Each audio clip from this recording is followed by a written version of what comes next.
Buenos días para todos y para todas. Por favor, me indican si me están escuchando y si están viendo la presentación. Sí, señor, escuchamos. Bueno, muchas gracias. Entonces, en esta tutoría, que es sobre el tema de trabajo en el laboratorio, vamos a trabajar sobre lo que son, o vamos a conversar sobre lo que son las mezclas y los métodos que existen para la separación de mezclas.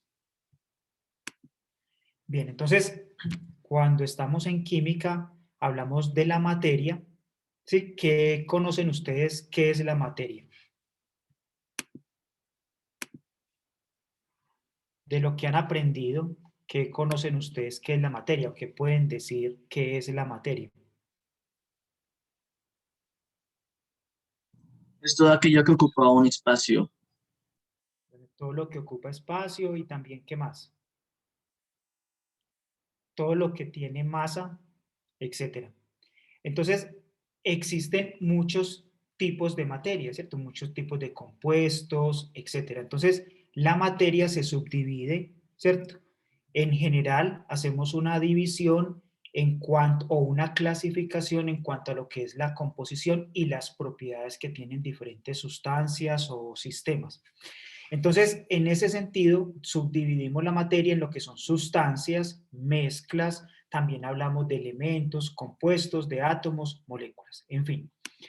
Entonces vamos a ver qué son las sustancias o qué definimos como las sustancias. Las sustancias, como lo dice aquí, son una forma de materia que tiene una composición definida, constante y tienen unas propiedades características. Cada sustancia tiene unas propiedades que la caracterizan. Las sustancias las podemos dividir también en elementos y compuestos, ¿sí? Entonces aquí tenemos varios ejemplos de sustancias. Tenemos el agua, el H2O, podemos observar, ¿cierto? Cuando decimos este es un compuesto que está formado por átomos de dos o más elementos. En este caso está formado por elementos hidrógeno y oxígeno. Y cuando decimos que tiene una composición definida, constante, estamos hablando de que para llamar agua al H2O, entonces tiene siempre dos átomos de hidrógeno por un átomo de oxígeno. O tiene 2 moles de hidrógeno por una mol de oxígeno. El amoníaco, otro ejemplo de compuesto, formado por ¿qué? Por elementos nitrógeno e hidrógeno, siempre en una relación 1 de nitrógeno por 3 de hidrógeno. Pasemos al oro. El oro ya no es un compuesto, es un elemento. ¿Qué conocen ustedes que se define por elemento? O porque yo a unos átomos digo que son del elemento oro, otros del elemento nitrógeno, otros del elemento hidrógeno. ¿Qué es lo que los diferencia principalmente?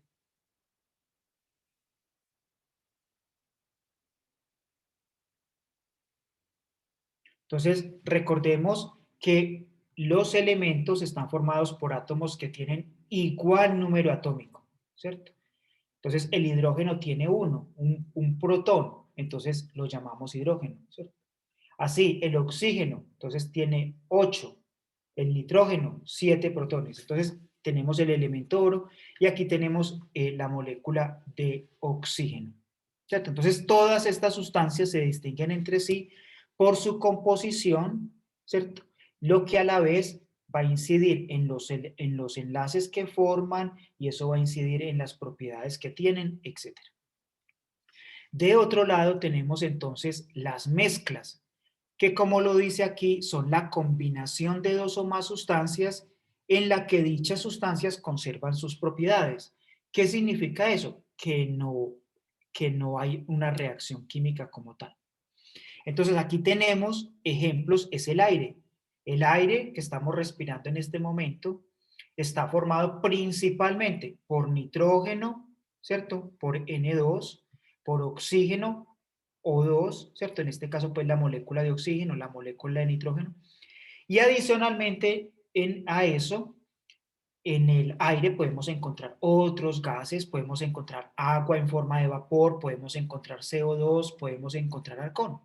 Sin embargo, la composición del aire varía de un lugar a otro, dependiendo de la altura, de la temperatura y de los otros contaminantes que tenemos hoy en día en el ambiente. No es lo mismo los que estamos en la ciudad de Medellín o en su área metropolitana, donde debido a la actividad humana, a la actividad industrial, a la actividad para producir energía, agua, para desplazarnos en el transporte público o particular, entonces se libera, toda esta actividad va a generar que al ambiente lleguen otros gases o inclusive muchas veces material particulado, y entonces la composición del aire va a cambiar, ¿cierto? Entonces es una mezcla muy compleja y que además puede variar de un lugar al otro, ¿cierto? Entonces no es lo mismo el aire del área metropolitana de Medellín que de las personas que están en Bogotá o las que están en Neiva o las que están en en un pueblo, ¿cierto? Por ejemplo en Santa Rosa, etc.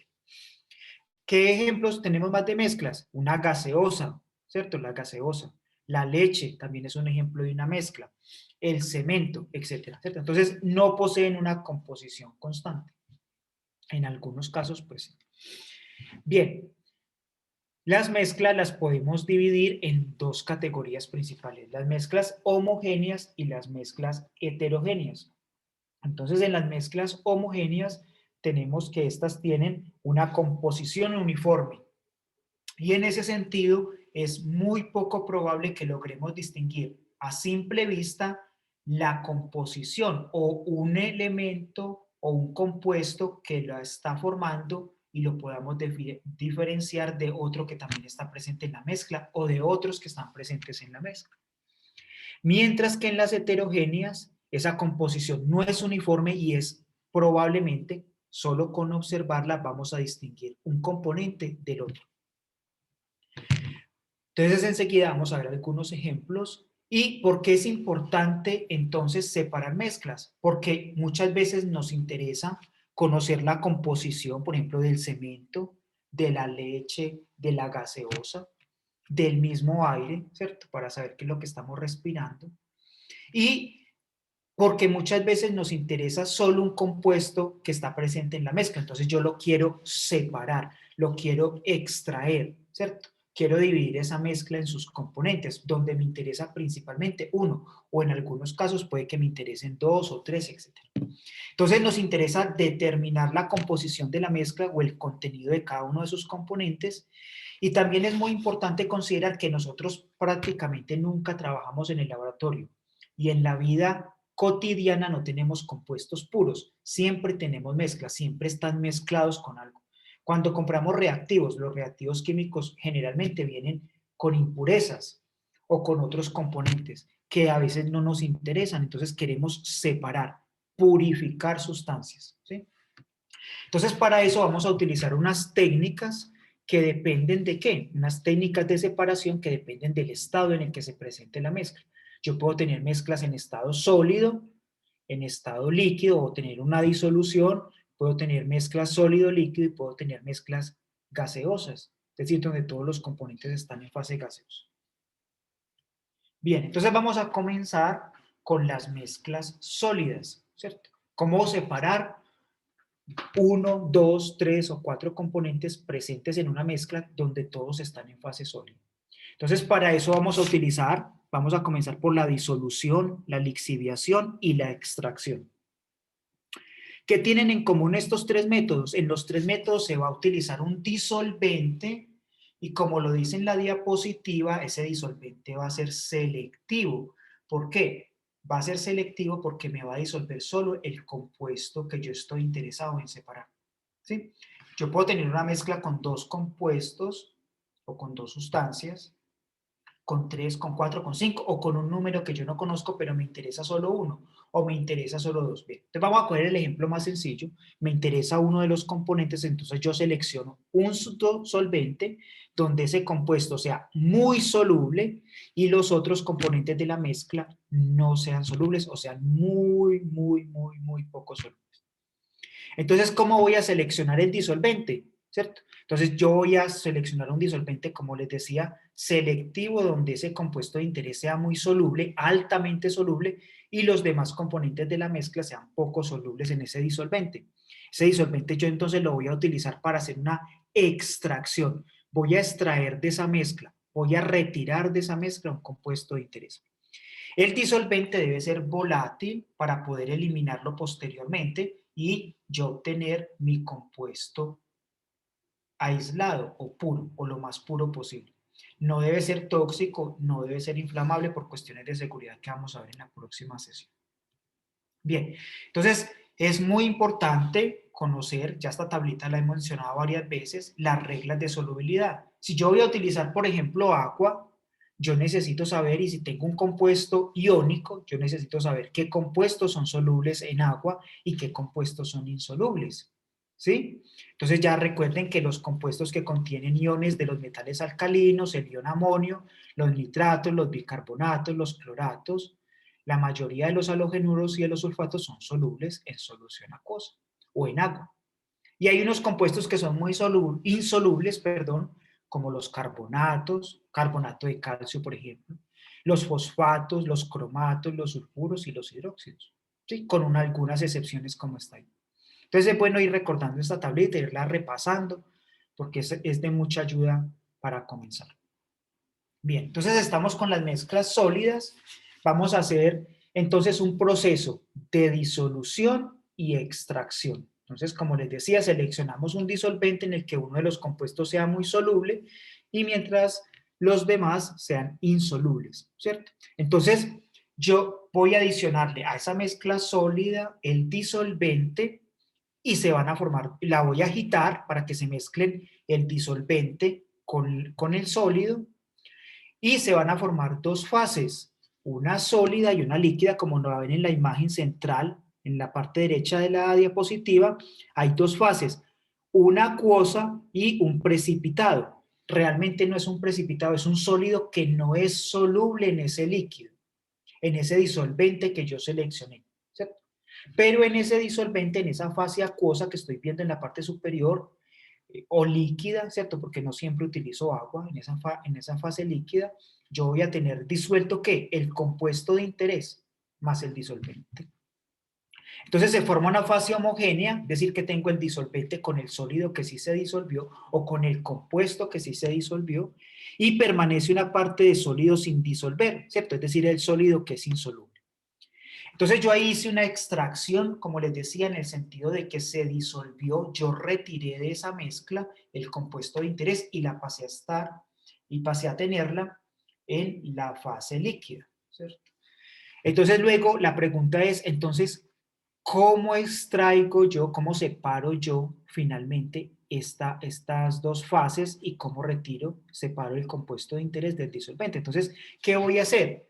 Voy a hacer una filtración para separar la fase sólida de la fase líquida y cuando tengo la fase líquida, recuerden que en la fase líquida yo tengo el disolvente que utilicé más el compuesto que fue soluble. Entonces yo voy a evaporar el disolvente. Entonces veamos esto cómo se hace. Filtro, aquí podemos hacer una filtración simple, una filtración por gravedad. Recordemos que tenemos el embudo de filtración, ¿cierto? Tenemos un recipiente donde vamos a recibir el filtrado, que es lo que pasa a través del papel filtro que está sujeto o que está al interior del embudo de filtración, ¿cierto? Entonces, yo paso la mezcla sólido-líquido a través del papel filtro, el filtrado, la fase líquida pasa a través del papel filtro y en el papel filtro, ¿qué me va a quedar? Me va a quedar retenido el sólido. Bien, entonces recordemos que en el filtrado, que es la fase líquida, ¿cierto? Entonces yo tengo el disolvente más el compuesto que se solubilizó, entonces yo voy a hacer otro proceso de separación. Entonces mire que partimos diciendo que vamos a separar un solo compuesto y realmente estamos utilizando varias técnicas de separación de mezclas, ¿sí? Porque dijimos, vamos a disolver y a extraer un compuesto de esa mezcla, ya ahí tengo un primer método que no funciona solo por él mismo, necesita de otras ayudas. Luego vamos a pasar a la filtración, que es otro método de separación de mezclas. Mire que aquí tengo una mezcla heterogénea, ¿cierto? Partí de una mezcla sólida, ¿cierto? Luego tengo una mezcla donde tengo una fase líquida y una fase sólida, tengo una mezcla heterogénea porque yo puedo distinguir dos fases. ¿Cómo las separo? Por filtración, más adelante vamos a hablar un poco más de ella. Y luego de que filtré, entonces tengo el filtrado, que yo sé que es otra mezcla, una mezcla homogénea porque tengo aquí un sólido disuelto, un compuesto disuelto en un disolvente. Entonces tengo otra mezcla. Entonces, ¿cómo la voy a separar? Por evaporación. Voy a evaporar ese disolvente. Entonces, ¿qué es lo que hago? Utilizo el mechero, utilizo el soporte, enseguida vamos a ver que hay que colocarle la rejilla de asbesto, y usted lentamente va a calentar la solución, va a evaporar el disolvente. Por ejemplo, si usted tiene una mezcla de cloruro de sodio y agua, por evaporación usted va a eliminar el agua, pero usted no va a calentar esta mezcla hasta el punto de ebullición, no. ¿Cuál es el punto de ebullición del agua? Bueno, digamos 100 grados centígrados. En Medellín o en Bogotá puede ser un poco más bajo. Pero vamos a decir que es 100 grados centígrados. Usted no va a calentar hasta 100 grados centígrados porque la evaporación es muy rápida y usted puede tener pérdida del sólido que está presente porque se evapora muy rápido, hay burbujeo, ¿cierto? Hay salpicación, entonces, o hay salpicaduras, entonces se le va a perder el sólido. Uno calienta por debajo del punto de ebullición del disolvente y él se va a evaporar lentamente, lentamente se va a evaporar y al final cuando se elimina todo el disolvente, pues me queda el sólido, ¿cierto? Me queda el sólido que yo extraje ¿de dónde? De una mezcla de sólidos de la que yo partí inicialmente. Bien, entonces aquí tenemos mezclas sólidas, ¿sí? Como se observa en el compuesto o en la mezcla que está de color verde y con granos blancos en el interior de este beaker. Le adiciono un disolvente donde yo sé que uno de los compuestos de interés es soluble. Formo una mezcla heterogénea donde voy a tener un sólido y un líquido. Filtro, separo el sólido del líquido y finalmente evaporo para eliminar el disolvente y tener el compuesto de interés en estado sólido. Nuevamente, entonces mire, yo partí de una mezcla de color verde sólida y terminé separando, por ejemplo, en este caso, 3 compuestos diferentes. Bien, ejercicio, ¿sí? Explique cómo separaría una mezcla sólida que contiene cloruro de sodio y carbonato de calcio.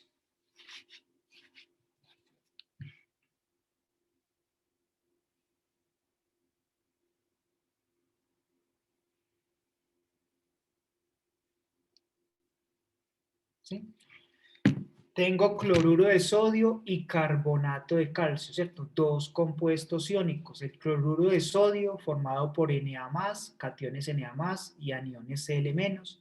Y el carbonato de calcio, recuerden que está formado por cationes calcio 2+, y aniones CO3 2-.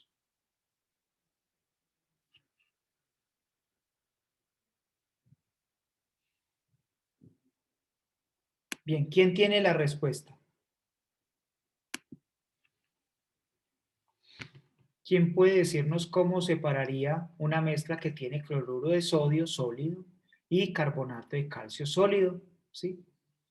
Los dos son de color blanco, difícilmente usted los va a distinguir a simple vista, entonces va a tener una mezcla en estado sólido que se ve homogénea porque ambos son de color blanco, aunque los granos son un poco diferentes. Bien, ¿quién nos puede decir cómo la separaría?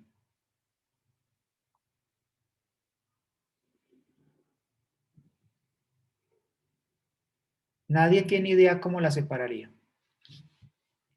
Alguien se puede arriesgar, no importa si se equivocan.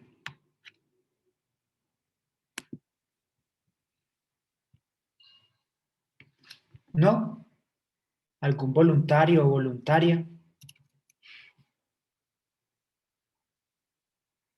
Bien, entonces si usted mira esta tablita, y ustedes pues lo saben ya, el cloruro de sodio, ¿cierto? Compuestos que contienen iones de los metales alcalinos, recordemos que ahí está el sodio, el cloruro de sodio es una sal muy soluble en agua.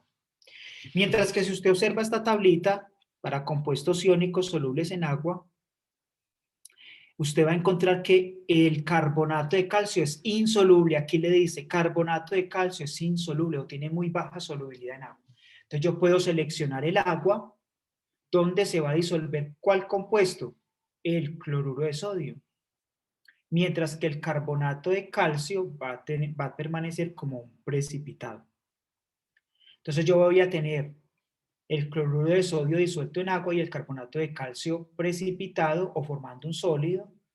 Luego voy a filtrar, luego de que ha agitado, pues para favorecer que todo el cloruro de sodio se disuelva, voy a filtrar y voy a separar la solución que contiene cloruro de sodio y en el papel filtro va a quedar retenido el carbonato de calcio. Finalmente, ¿yo qué voy a hacer para recuperar el cloruro de sodio? Voy a evaporar el agua lentamente y me va a quedar el cloruro de sodio. ¿Quedó clara esa parte?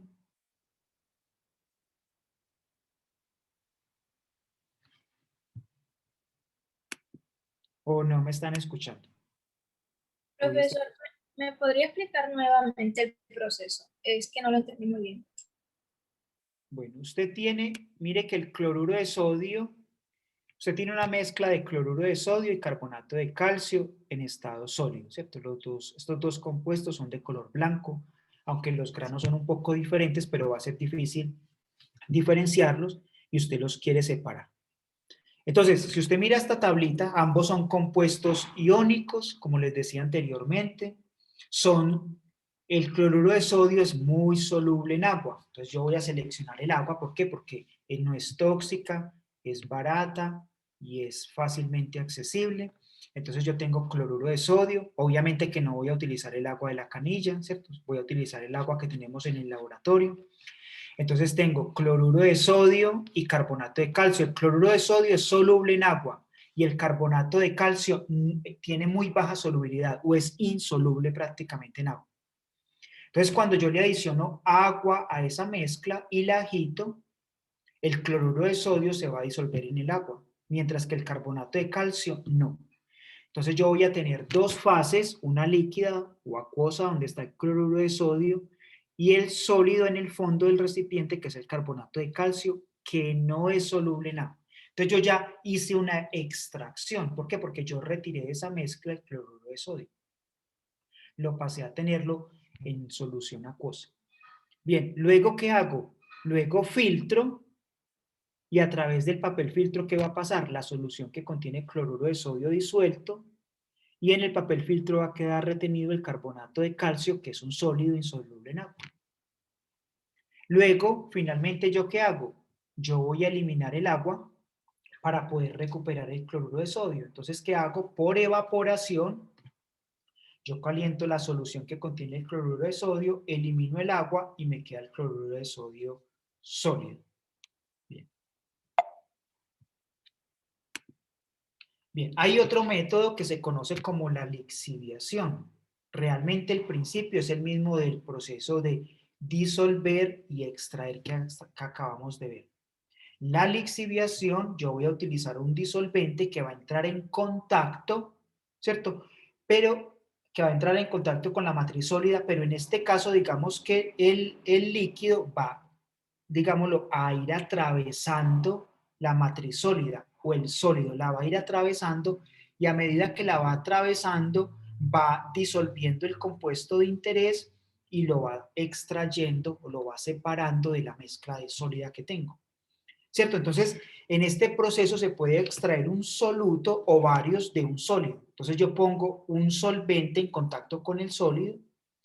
Normalmente el solvente va a pasar a través del sólido, ¿cierto?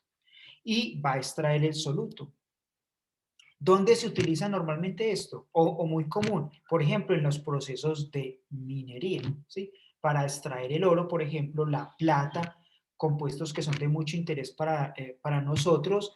Entonces, ¿qué hacen ellos? Ellos colocan en pilas el mineral que extraen de la mina, ¿cierto? Y luego comienzan desde la parte superior, o bueno, ellos tienen muchas formas de hacerlo.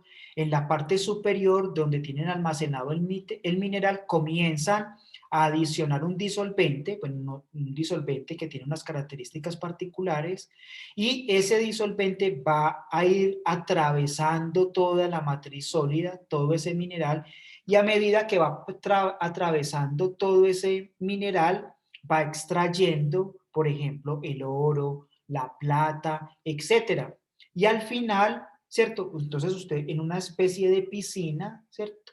Va a recolectar un lixiviado, eso se llama un lixiviado, ¿cierto? Es decir, el disolvente más lo que yo pude disolver y extraer de ese mineral, en este caso podría ser el oro, la plata, etcétera, y luego ya, entonces ellos tienen otros tratamientos para separar el oro de ese lixiviado, de esa mezcla final líquida que obtuvieron, ¿cierto?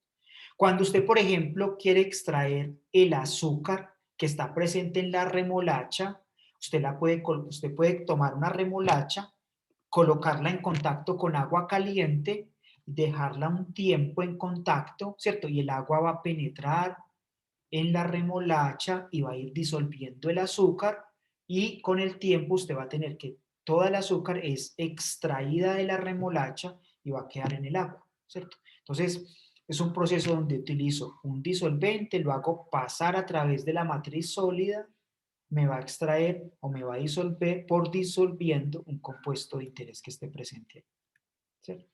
Bien. Ahora, tenemos mezclas sólido-sólido, donde no vamos a utilizar un disolvente. Vamos a separarla por otros métodos, que pueden ser el tamizado y la sublimación. Entonces recuerden, aquí no voy a utilizar un disolvente. ¿Cómo vamos a separar por tamizado? Aquí, como su nombre lo dice, si los granos de los sólidos de la mezcla tienen diferente tamaño, es decir, usted puede tener un sólido con un tamaño de grano 1 micra y otro con tamaño de grano 5 micras. Entonces hay unas diferencias de tamaño muy importantes. Entonces yo las voy a separar en función del tamaño de esos granos, ¿cierto? Entonces, ¿el método en qué consiste? En separar partículas sólidas de acuerdo al tamaño de grano de cada componente. En la foto, ustedes tienen un ejemplo de un tamiz. Normalmente hay tamices de varios tamaños. Esta columna que ustedes ven acá no es un solo tamiz, está formado por varios tamices, ¿cierto? 1, 2, 3, 4, 5. Cada uno donde dice match, le está indicando es el tamaño de partícula que usted puede separar. Entonces, 10 micras, 35 micras, 60 micras, 120 micras, 230 micras. ¿Qué hay al interior de cada uno de estas? Por ejemplo, donde dice 10 mesh, 10 o 5, 35. Como lo que hay al interior es lo que ustedes observan aquí en la imagen de la parte inferior derecha de sus pantallas. Al interior lo que hay es que el fondo de cada uno de estos recipientes que conforman todo el tamiz, entonces es poroso, ¿cierto? Tiene una rejilla, pero esa rejilla es porosa. Mire por ejemplo, la de la parte superior que tiene unas aberturas grandes, la que le sigue tiene unas aberturas más pequeñas y la última en la parte inferior, mire que ni le podemos ver a simple ojo las aberturas, porque eso quiere decir que el tamaño de la abertura, de las aberturas es muy pequeño, ¿cierto? Entonces, este tamaño de apertura, ¿cierto? O de estos, podemos decir, agujeros o poros, podemos decirlo, es de un tamaño calibrado, ¿cierto? Entonces, por ejemplo, uno me dice que esas aperturas son de 10 micras, otro que es de 35, otro que es de 60, ¿cierto? Entonces, ¿cómo se separa? Vamos a verlo con este ejemplo. Usted tiene una mezcla de sólidos y esos sólidos están representados por colores. Las partículas esferitas de color rojo son las más grandes, le siguen las verdes, luego están las moradas y por último hay unas más pequeñas que casi no se pueden observar en la parte superior, que son de tamaño gris, ¿cierto?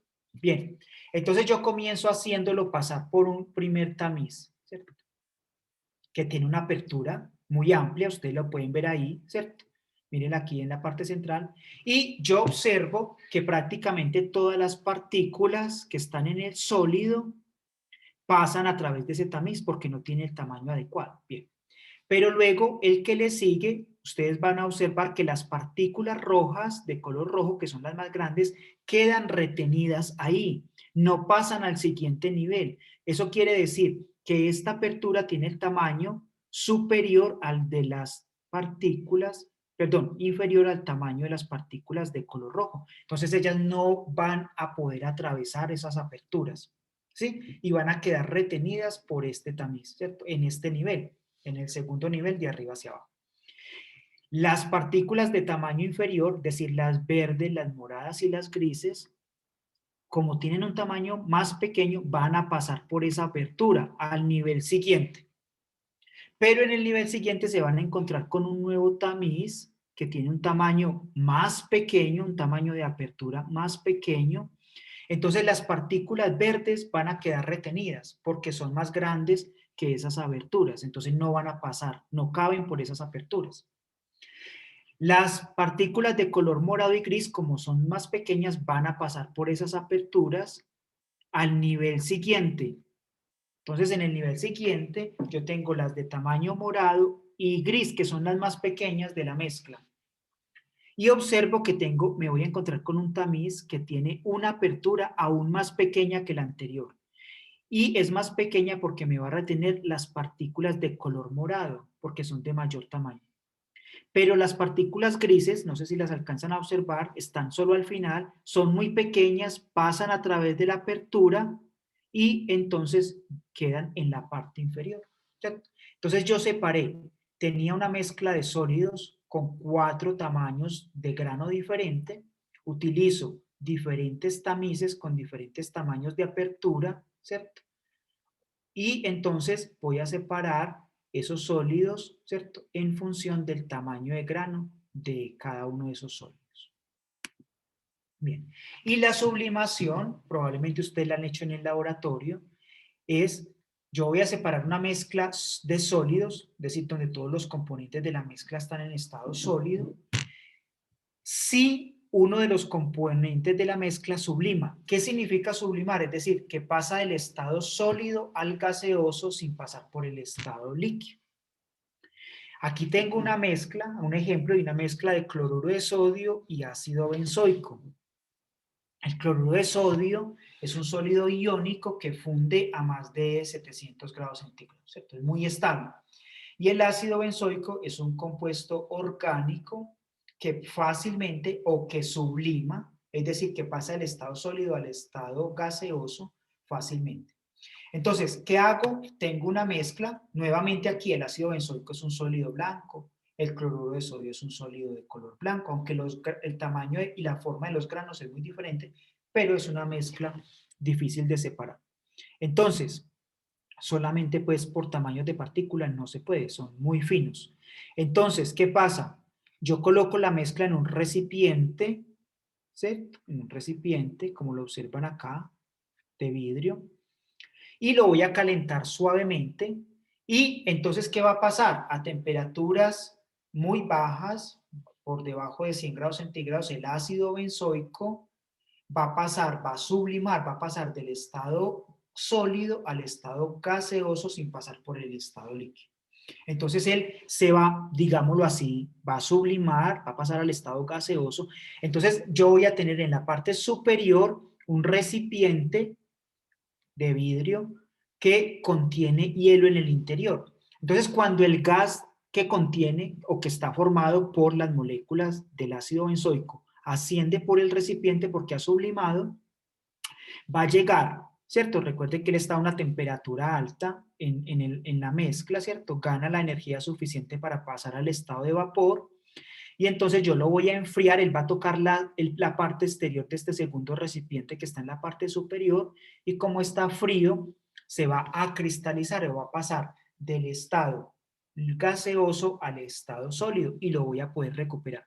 ¿Qué me va a quedar en el fondo del recipiente? El cloruro de sodio. ¿Qué me va a quedar en la parte superior? El ácido benzoico, ¿sí? Bien. Entonces aquí tenemos un ejemplo de sublimación. Miremos para el yodo, ¿cierto? El yodo en estado sólido. Realmente pues esto es la molécula de yodo. Entonces tenemos el yodo en estado sólido, lo coloco en un beaker y lo tapo con un vidrio de reloj. Entonces ya habíamos hablado de para qué sirve el beaker, para calentar, ¿cierto? Para contener sólidos, soluciones y para hacer calentamientos, como se observa acá. El vidrio de reloj en este caso me sirve para cubrir el recipiente y recuperar el yodo. ¿Cómo? Entonces caliento el recipiente que contiene el yodo del beaker tapado con el vidrio de reloj. Para eso utilizo la rejilla de asbesto que recuerden que me sirve para distribuir mejor el calor alrededor del fondo del recipiente. Utilizo el mechero para calentar suavemente. El yodo sublima, pasa del estado sólido al gaseoso. Y como en la parte superior tengo el vidrio de reloj que no está siendo calentado, porque mire que es un beaker con un tamaño importante, entonces miren que el vapor se condensa en la parte superior, donde está el vidrio de reloj frío, y yo lo puedo recuperar, ¿cierto? ¿Sí? Porque probablemente el yodo acá estaba en una mezcla, entonces yo lo puedo separar. Bien, existen muchos montajes para hacer pues sublimaciones. Aquí tenemos una mezcla de cloruro de sodio y yodo, ¿cierto? El yodo molecular en estado sólido, ambos en estado sólido. Entonces yo, para separarlos, yo coloco la mezcla al interior de un recipiente cilíndrico con un desprendimiento lateral, ¿cierto? Donde yo puedo hacer vacío. ¿Por qué puedo hacer vacío? Si yo disminuyo la presión, pues se va a pasar al estado de vapor más fácilmente. Bien, entonces, simplemente en la parte superior hay una especie de condensador miniatura, ¿cierto?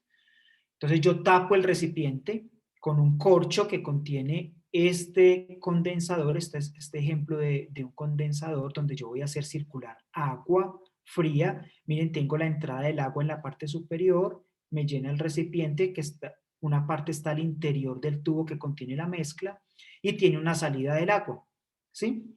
Entonces yo caliento suavemente, el yodo sublima, pasa al estado gaseoso y en la parte superior, que está fría, en la parte exterior del condensador, que está circulando agua fría, se condensa, pasa del estado gaseoso al estado sólido, ¿sí? Entonces, ¿qué me queda en la parte inferior? El cloruro de sodio. ¿Qué me queda en la parte superior?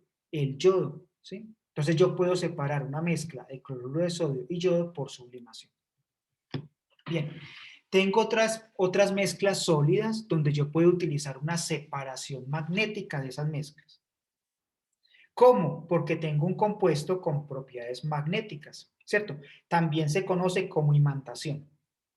Entonces yo utilizo un imán, por ejemplo, si yo tengo una mezcla donde tengo trozos de hierro y arcilla. El hierro tiene propiedades magnéticas, ¿sí? Entonces yo con un imán puedo atraer todos esos trozos de hierro, los puedo separar de la mezcla, entonces me queda la arcilla que no tiene propiedades magnéticas, mientras que los trozos de hierro sí quedan adheridos al imán y yo lo puedo separar. Yo puedo separar entonces este tipo de mezclas, ¿cierto? Bien. Ahora vamos a dejar las mezclas sólidas y vamos a pasar a las mezclas líquidas, que en general son mezclas homogéneas, es decir, donde tenemos una sola fase. Para separar estas mezclas utilizamos la destilación, ¿cierto? En este caso necesitamos tener compuestos que tengan puntos de ebullición con una diferencia de al menos 10 grados centígrados. Ustedes en los libros pues van a leer que unos dicen 80, 50, 30, pero al menos para hacer la práctica en el laboratorio nosotros tenemos que tener una diferencia mínima de 10 grados centígrados y podemos hacer una separación que no siempre produce un compuesto puro, pero sí logra separar una gran cantidad del compuesto que está presente en la mesa. Podemos hacer extracciones como utilizando un disolvente, donde uno de los compuestos sea muy soluble y los otros no. Y podemos hacer cristalizaciones. Entonces vamos a ver esto. Comencemos por la destilación. Ya el montaje para la destilación lo habíamos visto en la primera clase. Tenemos el soporte universal con pinzas y nueces que me ayudan a soportar y a mantener en su lugar diferentes equipos del laboratorio cuando voy a hacer algún procedimiento, ¿cierto? Por seguridad y porque necesito tenerlos en una posición fija y definida para hacer el procedimiento. Entonces tenemos el soporte, las pinzas de extensión y las nueces. Para hacer la destilación, ¿qué más necesitamos? Necesitamos el matraz de destilación, que en este caso es un balón de fondo redondo que tiene una columna con desprendimiento lateral. ¿Qué más necesitamos? Necesitamos una plancha de calentamiento, en este caso para aumentar la temperatura, y también nos sirve porque ustedes pueden ver que tiene dos perillas, la mayoría en el laboratorio son así, porque una me sirve para controlar el calentamiento y otra para controlar la agitación. Y adicionalmente, entonces, en el balón vamos a introducir la mezcla líquida, ¿cierto? que queremos separar. Y aquí dice que se utilizan trozos de porcelana porosos para distribuir mejor el calor en la parte inferior del balón y evitar que se produzca una ebullición o un aumento rápido de la temperatura o que se produzcan, que comience a salpicar al interior el líquido o la mezcla pues de líquidos que tengo. ¿Qué más tenemos en la parte superior para que vamos repasando cosas del equipo de laboratorio? Tenemos el termómetro para controlar la temperatura. Yo voy a calentar la mezcla líquida hasta la temperatura de ebullición del compuesto que quiero separar. Eso, obviamente que tengo un corcho para cerrar pues el balón, ¿cierto? Y luego en el desprendimiento lateral voy a tener el condensador, que recuerden que es un tubo cilíndrico de doble pared. Por la parte exterior, por los canales exteriores, circula agua fría. Recordemos que el agua ingresa por la parte inferior y sale por la parte superior. El agua no entra en contacto con el vapor que va a llegar acá, porque el vapor va por la parte central y entonces se va a condensar. El vapor que aquí hay un líquido, ese líquido pasa al estado de vapor y del vapor va a volver al estado líquido porque la temperatura en el condensador disminuye y luego lo voy a recuperar en un recipiente adecuado. Bien, miremos que el condensador también utiliza para tener el condensador en una posición fija, ¿cierto? Y por seguridad yo voy a utilizar otro soporte universal, las pinzas de extensión y las nueces. Bien. Entonces, ¿qué es la destilación? Entonces yo voy a separar compuestos que tengan como mínimo, ¿cierto? Una diferencia de puntos de ebullición de 10 grados centígrados. Por ejemplo, yo puedo separar una mezcla de agua y etanol, ¿sí? Recordemos que el agua puede tener un punto de ebullición entre 95 y 100 grados centígrados, mientras que el etanol, vamos a decir, 79, 80 grados centígrados, ¿cierto? Mire que es una diferencia importante. Entonces, es un método para separar dos líquidos miscibles, en este caso el agua y el metanol son miscibles, me van a formar una mezcla líquida transparente. O voy a también a separar un líquido de una disolución, podemos decir. Entonces, metanol en agua, por ejemplo, la misma. Entonces coloco la mezcla de agua-metanol y lo caliento esa mezcla hasta que alcance los 80 grados centígrados, 79, 80 grados centígrados. Entonces, es muy importante considerar que parte del agua se va a evaporar también, ¿cierto? Eso es inevitable, pero la mayor parte del compuesto que se va a evaporar es el etanol, ¿cierto? Pero va a haber agua, ¿cierto? Entonces, se evapora a 80 grados centígrados, el gas pasa al condensador donde la temperatura disminuye y el gas va a pasar al estado líquido y yo lo voy a recuperar, ¿cierto? Al final. Bien. Entonces, no siempre el destilado, como se conoce al líquido que recojo al final, es puro, porque algo del otro compuesto se puede evaporar, ¿cierto? Pero este destilado que yo obtuve es rico en etanol, por ejemplo. Si yo tengo una mezcla de agua y etanol, tiene una concentración mucho más elevada en etanol de la que tenía en la mezcla original. Entonces yo he logrado una separación importante. Ahora, para lograr una mejor separación, yo no utilizo una destilación simple, sino una destilación fraccionada. El montaje es muy similar al que les acabo de mostrar. La única diferencia está que yo ya no tengo, ¿cierto? En la columna de fraccionamiento, como se llama, es una columna especial que tiene unos poros, que tiene unos platos, no es continua como la de la destilación simple, que simplemente es un tubo vertical, cilíndrico, con desprendimiento lateral. Aquí tengo una configuración diferente donde tengo, ¿cierto?, unos orificios o unos platos, como se conoce también, hay de muchas, hay con diferentes propiedades, pero tiene unos platos, ¿cierto?, formados por unos poros o unos espacios, ¿cierto?, formados por el mismo vidrio. Entonces, ¿qué es lo que sucede? Estos platos, como se le conoce generalmente, lo que va a permitir es que el vapor ascienda y se va a ir condensando en cada una de estas etapas, o cada uno de estos niveles o platos, ¿cierto? Se condensa el etanol y se condensa el etanol a la vez con el agua, que recuerden que algo del agua, por ejemplo, se puede evaporar. Una pequeña cantidad, pero se alcanza a evaporar. Entonces, yo tengo agua y etanol, entonces se condensa en el primer plato, pero luego se evapora. Entonces, mientras más va subiendo, ¿cierto?, mientras más va subiendo el vapor a través de los platos, va a haber evaporación, condensación, evaporación nuevamente, condensación, evaporación, condensación.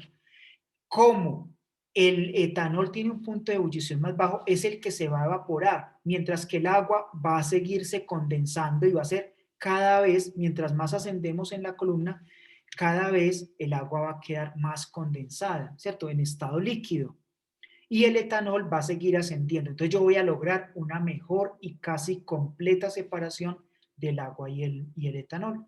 Al final, el vapor que se evapora en la parte final, valga la redundancia, el vapor que se, o bueno, o que llegó a la parte superior de la columna, es rico en etanol, ¿cierto? Y el agua prácticamente se va a haber quedado en la columna y va a descender por la columna de fraccionamiento, ¿cierto?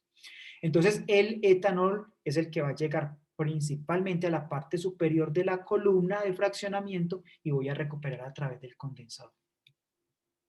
Ahora, ustedes me dirán, ¿y eso para qué se utiliza? Pues, las refinerías, yo creo que todos y todas han visto en la vida una imagen o han pasado cerca a una refinería. En Colombia no hay muchas, pero hay.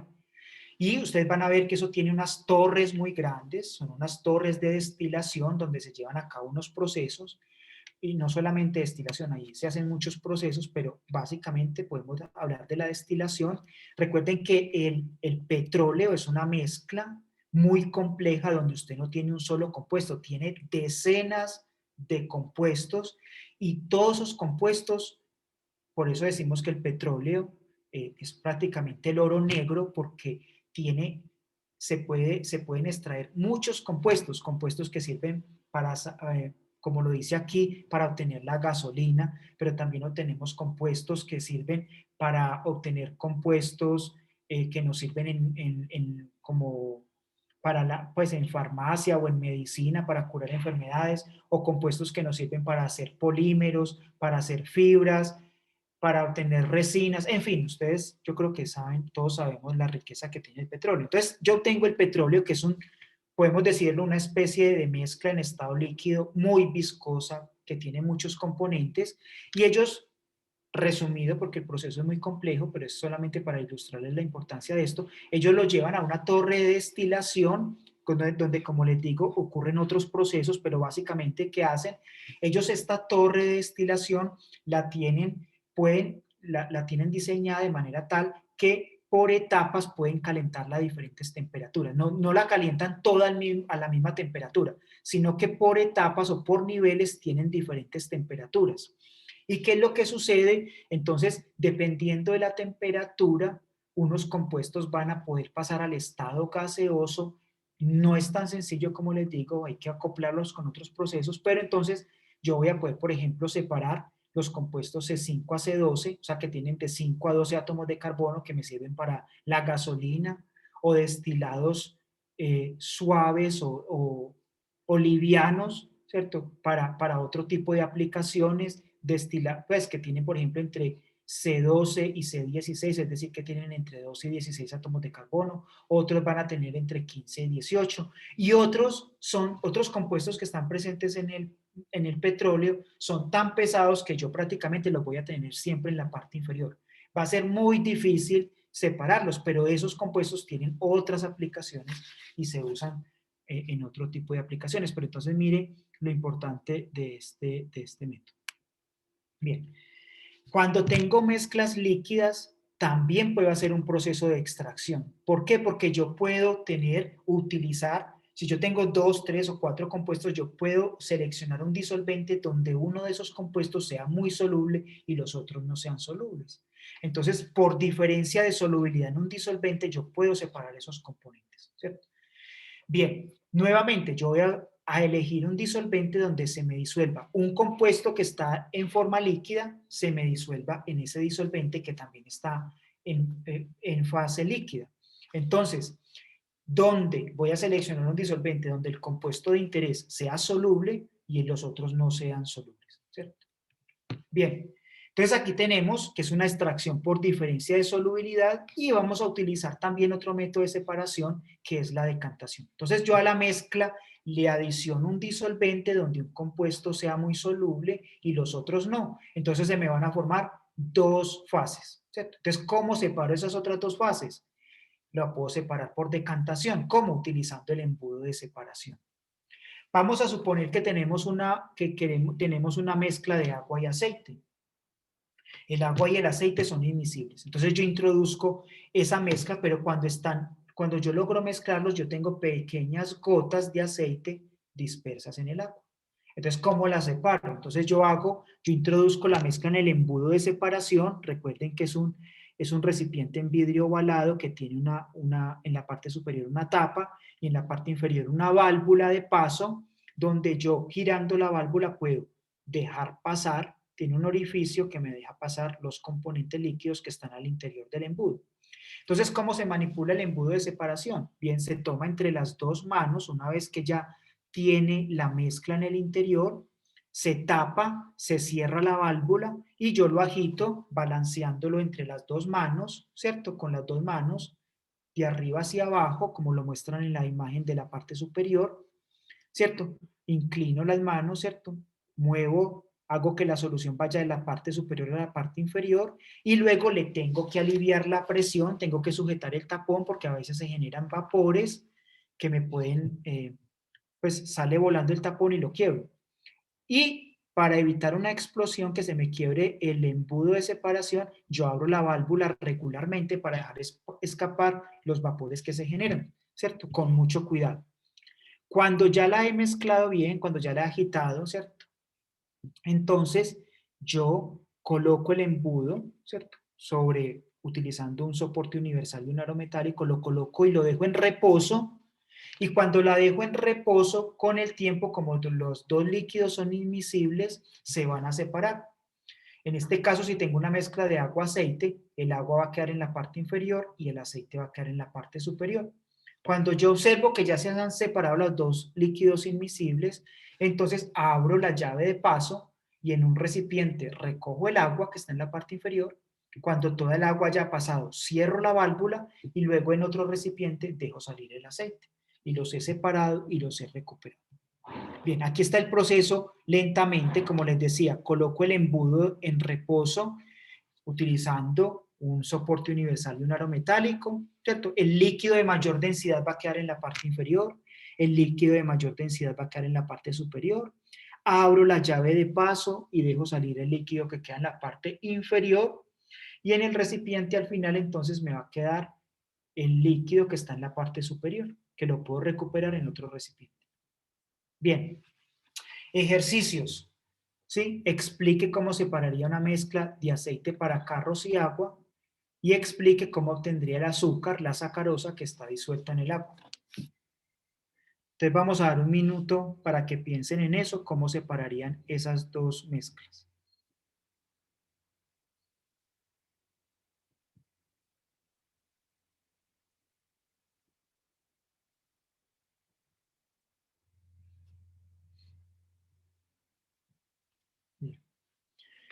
Bien, vamos a hacer, yo creo que el del aceite para carros y agua ya es un ejemplo similar al anterior. Entonces, ¿cómo tendría el azúcar que está disuelto en agua? ¿Quién se le ocurre algún método para separarlos?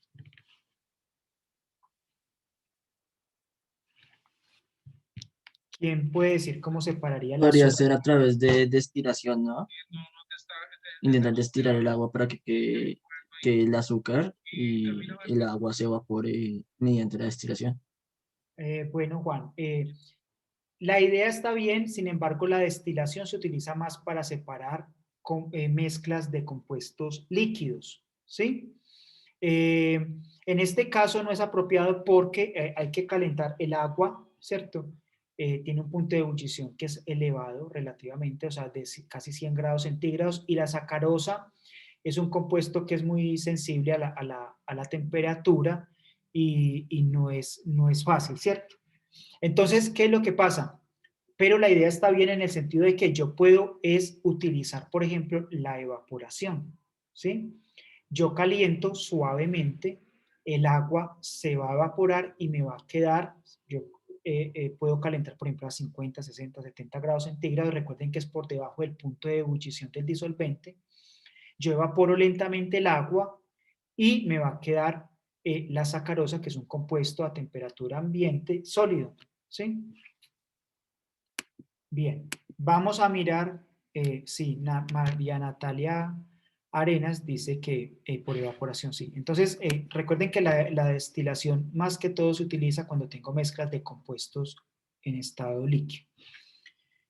Bien, vamos entonces a continuar. Vamos a ver entonces la cristalización. Yo tengo una mezcla líquida, ¿cierto? Una mezcla generalmente homogénea, donde yo solo tengo una fase, pero tengo el disolvente y un compuesto que está disuelto, que normalmente es un sólido, que a temperatura ambiente podemos decir que es sólido, ¿cierto? Entonces, ¿yo cómo voy a hacer la cristalización?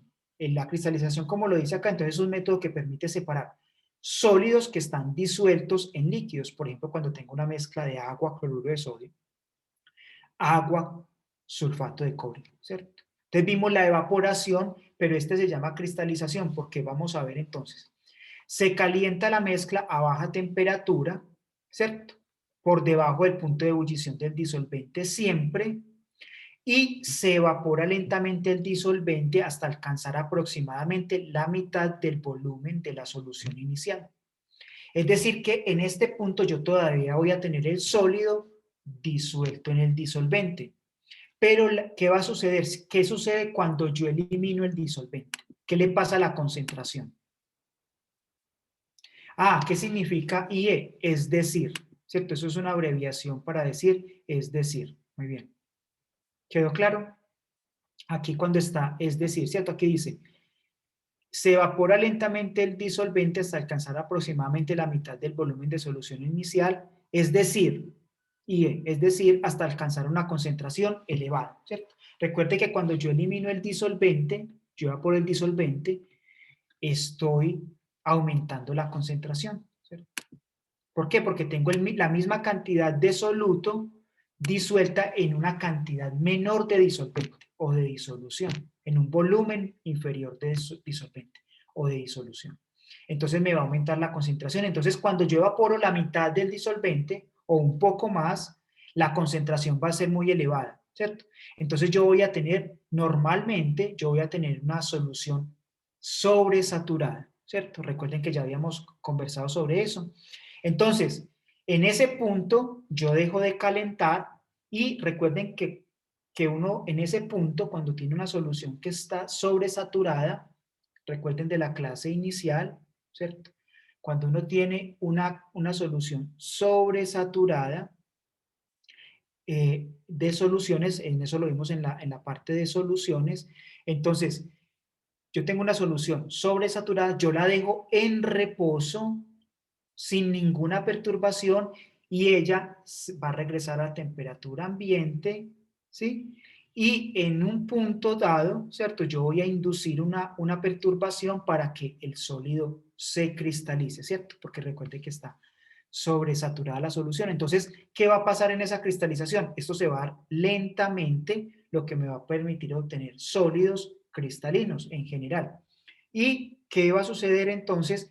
Se forma un sólido que se separa de la disolución, ¿cierto? Y ese sólido se va a separar muy, muy lentamente, lo que me va a permitir que forme cristales en general bien definidos, ¿sí? Bien, entonces cristalización.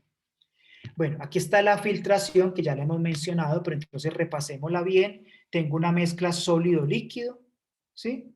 Entonces la filtración se utiliza para separar un sólido que es insoluble, que está flotando, que está disperso, que está suspendido en un líquido. Ejemplo, una mezcla de agua y arena. Entonces recordemos, tengo el soporte universal, tengo el aro metálico, tengo el embudo de filtración, tengo el papel filtro en el embudo, que ya habíamos conversado cómo se debe doblar, tengo la mezcla en un recipiente, la hago pasar la mezcla a través del papel filtro, voy a recuperar el filtrado, que es la fase líquida, en un recipiente adecuado, y el sólido, que es la parte insoluble, va a quedar retenida en el papel filtro. Recordemos que en algunos casos no utilizamos la filtración por gravedad o la filtración, sino que utilizamos la filtración al vacío. En este caso utilizamos un Erlenmeyer con desprendimiento lateral, al que voy a conectar el vacío. En este caso utilizamos el embudo Büchner que contiene el papel filtro, que el papel filtro en este caso no está doblado. Recordemos que simplemente lo colocamos en la parte inferior del embudo Büchner, ¿cierto? Y hacemos vacío. El vacío va a eliminar la mayor parte del aire contenido en el embudo, perdón, en el Endmeyer, entonces la presión va a ser inferior que en el exterior y voy a tener menor fricción, menor resistencia, ¿cierto? Entonces el líquido va a atravesar más fácilmente a través del papel filtro. Bien. Ejercicio. Explique cómo separaría una mezcla de arena, carbón mineral, láminas de hierro y cloruro de sodio. Vamos a dar un minutico para que piensen en eso, cómo la separarían.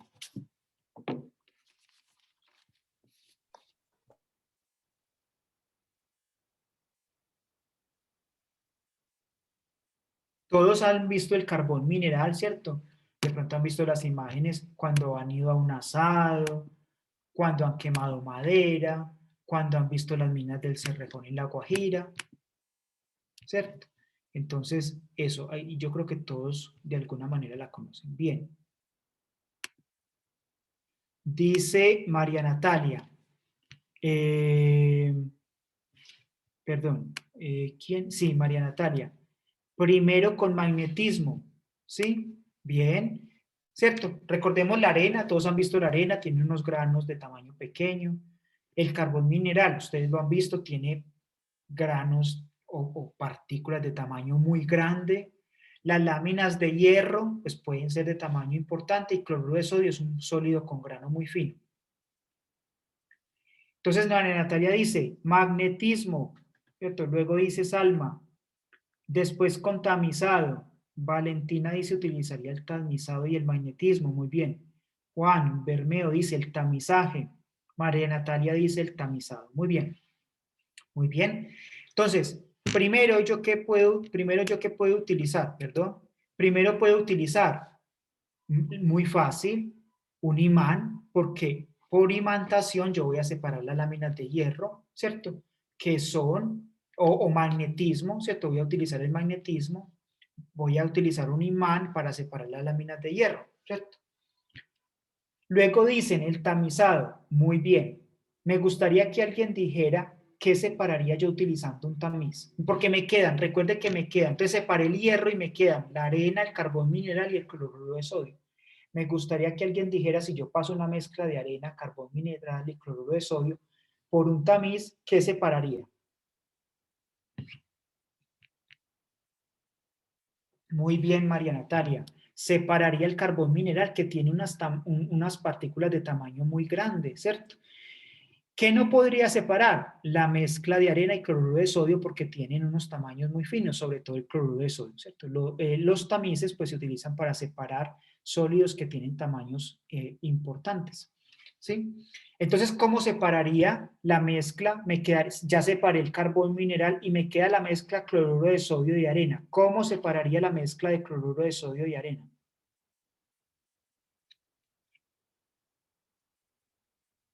Profesor, yo haría un proceso de disolución y extracción. Primero pondría un disolvente y el cloruro de sodio quedaría disuelto en este mismo. Y luego lo evaporaría, lo filtraría y lo evaporaría. Y quedaría la mezcla separada. Muy bien, Salma, ¿cierto? Podríamos utilizar el agua. La arena no es soluble en agua, el cloruro de sodio sí. Entonces, luego, como lo dice Salma, por filtración separo la solución que contiene el cloruro de sodio y me quedaría la mezcla de arena retenida en el papel filtro. Y si quiero obtener el cloruro de sodio, pues haría la evaporación. Muy bien todos. Entonces, mire que utilice casi 4 o 5 métodos diferentes para separar esta mezcla. Muy bien. Vamos para ir terminando entonces la decantación. Tengo un sólido disperso o que está flotando, que está suspendido en un líquido como se observa acá, ¿cierto? Muchas veces sucede con la misma arena, ¿sí? Que hay algo que está como que hay algo en el fondo, pero como que hay algo que está disperso, no realmente soluble, pero los tamaños son finos y está disperso en el líquido, que puede ser el agua. Entonces hay un sólido que tiene un grano grueso, relativamente grueso. Entonces si yo dejo esta mezcla en reposo, con el tiempo el sólido se va precipitando por gravedad, ¿cierto? Se va yendo hacia el fondo. Miren en la parte inferior que usted comienza con poco sólido en el fondo, pero cuando va transcurriendo el tiempo, miren que si me muevo a la imagen de la derecha inferior, tengo más sólido, si voy a la superior, tengo más sólido, y si voy a la última, en la parte superior izquierda, tengo mucho más sólido. Con el tiempo el sólido se va depositando, no es que se vaya precipitando realmente, sino que se va depositando, se va yendo hacia el fondo por gravedad, las partículas de tamaño más grande van a ir primero y luego van a ir las más pequeñas y así sucesivamente, hasta que logro una relativa importante separación por decantación, ¿cierto? O sea, el sólido que tiene un tamaño grueso de grano o de partícula con el tiempo se sedimenta, es decir, se va depositando en el fondo. Bien, por último voy a mencionarles un método que es un poco más sofisticado, ¿cierto? A veces puedo tener mezclas homogéneas que se ven homogéneas, pero que los compuestos son porque tienen muchos compuestos disueltos, yo no los puedo separar por los métodos que les acabo de decir. O tengo una mezcla que parece homogénea, pero en realidad es heterogénea. ¿Qué es lo que pasa ahí? Que es que tengo una mezcla muy compleja y tengo partículas de tamaño muy pequeño. Entonces es muy difícil diferenciarlos con el ojo, pero realmente es heterogéneo. Bien, entonces tengo como estos dos casos. Entonces yo puedo tener moléculas o unas partículas de tamaño muy pequeño, la mezcla puede parecer homogénea, pero en realidad es heterogénea. Y simplemente yo trato de separarlos y no puedo por los métodos anteriores. No lo puedo separar por filtración, por decantación, por extracción. En fin, entonces yo utilizo la centrifugación, que es un método utilizado para separar dos líquidos o un sólido de una mezcla líquida, ¿cierto? En realidad no es dos líquidos, sino un sólido de una mezcla líquida o de un compuesto que puede formar un sólido fácilmente, pero cuyo tamaño de partícula es muy pequeño y no lo puedo hacer por filtración. Entonces, para esto yo deposito la mezcla en unos tubos de plástico que se llaman Falcon, ustedes tal vez los conocen, tienen una escala, pero no es calibrado, simplemente es un volumen aproximado, tienen tapa, es muy importante, ¿cierto? En estos tubos yo voy a depositar la solución, pero atención, ¿cierto? Yo siempre tengo que utilizar al menos 2 tubos con el mismo peso, es decir, que hay que pesar el tubo con la solución y los tubos me tienen que quedar todos del mismo peso para balancear el peso, porque en la centrífuga yo puedo colocar varios tubos, ¿cierto? Los tubos deben quedar uno al frente del otro, ¿cierto? O pueden estar completos, pero el tubo que está en el frente del mío, porque son en círculo, el tubo que está al frente, los dos tubos que están frente a frente deben tener la misma masa. Porque si no, como la centrífuga lo que va a hacer es que tiene un rotor, tiene un motor que la va a hacer girar a altas velocidades, 4.000, 5.000, 10.000 y hay hasta más revoluciones por minuto. Entonces, ¿qué es lo que va a pasar? Al rotar la centrífuga, ¿cierto? O la centrifugadora, a altas velocidades, la fuerza centrífuga va a provocar la separación de los componentes de la mezcla. ¿Cómo? Los más densos, por acción de esa fuerza, se van a ir al fondo y en la parte superior van a quedar los más livianos, ¿cierto? Pero como les digo, los pesos tienen que ser equilibrados. Aquí tienen un ejemplo de utilización de la centrifugación. Cuando usted le van a hacer un examen de sangre, ¿cierto?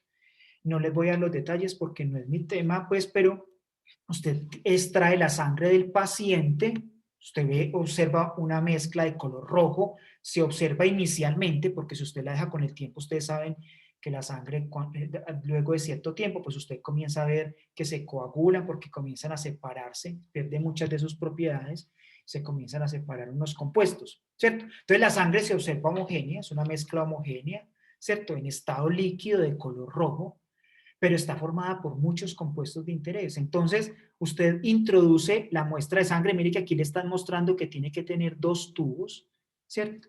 2 tubos con el mismo peso, con la misma masa, uno enfrente del otro para balancear la masa, ¿cierto? Si no la balanza se le va a dañar. Perdón, la centrífuga o la centrifugadora se le va a dañar. Esto va a rotar a una velocidad muy elevada y al final usted va a observar que en los tubos usted ya no tiene una mezcla homogénea de color rojo, sino que usted tiene varias fases. Usted tiene en la parte inferior una solución que observa de color rojo que es ya casi que es muy densa, ¿cierto? Ahí tiene los glóbulos rojos que componen el 46% de la sangre. En la parte inferior usted va a tener una fase con un tamaño, una cantidad muy pequeña, que son los glóbulos blancos y las plaquetas que representan el 1% de la sangre. Y en la parte superior le va a quedar un plasma, algo que llamamos el plasma, que es otra mezcla de varios componentes y de agua que hay ahí, que representa el 55% de la sangre. ¿Sí? Mire que en la parte inferior, ustedes pueden observar que usted en una centrifugadora hay de muchas categorías. Usted puede colocar en una sola varias muestras y mire cómo le queda una muestra de sangre, ¿cierto? El plasma que se observa color amarillo, café, bueno, en fin, una fase intermedia y otra fase en la parte inferior.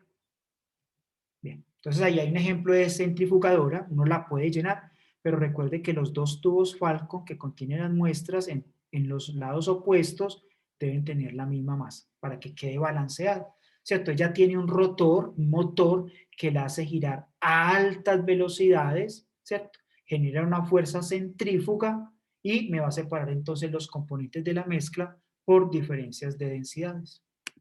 Bien, listo. Ahí les dejo entonces este ejercicio, ¿cierto? Que ya es similar al que teníamos anteriormente. Tiene una mezcla de aceite, agua, carbón mineral y azúcar. Y se le solicita al aprendiz separar la mezcla, separar los 4 componentes y se le proponen varios métodos, ¿cierto? Varios métodos, ¿cierto? O una combinación de métodos de separación para lograr separar cada uno de esos compuestos. Ustedes, ¿cuál de esas opciones seleccionarían y por qué? Tal vez no les dije anteriormente. Bueno, vamos a ver el chat mientras que tratan de resolverlo. La E dice, María Natalia dice que la E, me gustaría que dijera por qué. Si puede, María Natalia, ¿podría decir por qué seleccionaría la E?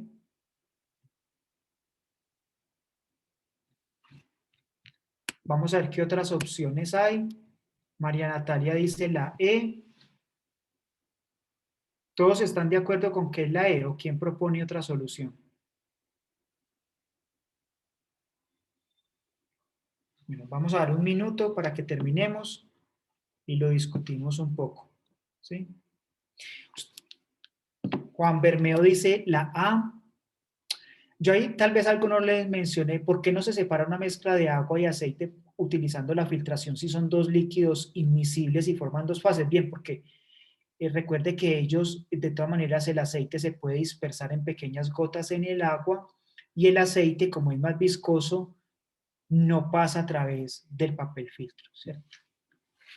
Entonces, ese método, bueno. Entonces, María Natalia dice la E, Juan Bermeo dice la A. ¿Quién más propone alguna respuesta, alguna solución?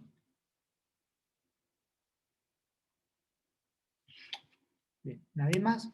Vamos a ver entonces la respuesta.